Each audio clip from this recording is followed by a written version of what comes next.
Unified Modeling Language, or UML, has many uses, but let's use it to create API sequence diagrams for our CRM app. On the left, we depict the user. This can be done using a box containing text or a stick figure. A line representing time is drawn from top to bottom. The line is drawn as dotted and represents the lifeline of a given actor in the sequence. We can repeat the process by drawing additional components to the right. I am drawing the MVC components in the sequence that they would be accessed.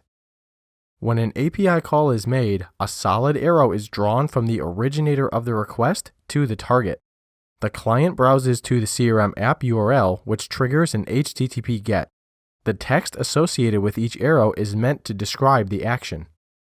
Upon receipt, the controller must process the GET request. You might remember that our code had some conditionals to test for the type of HTTP request received. For GET requests, the only action is to render the template containing HTML code and return it back to the view.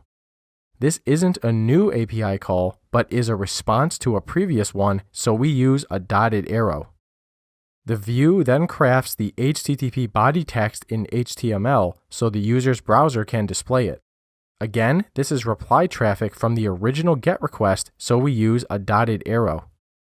Last, we add activity boxes over the top of each participant's lifeline. The activity box identifies the subset of the lifeline where the component is active. This makes it easier to see when components are being used and when they are not.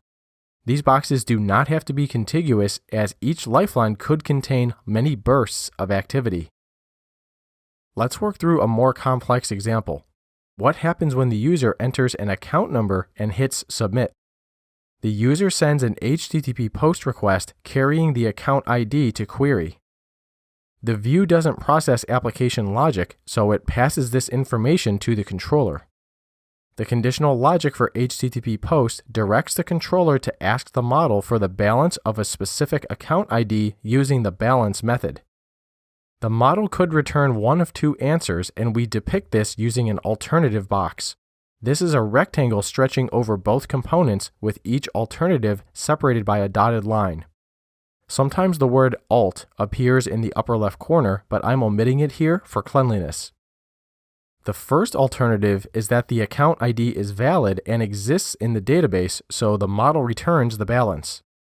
The account ID could be invalid, in which case the model returns none.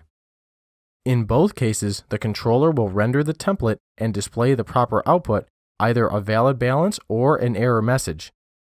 This is carried back to the user inside of an HTTP response. Let's quickly draw our activity boxes to finish up.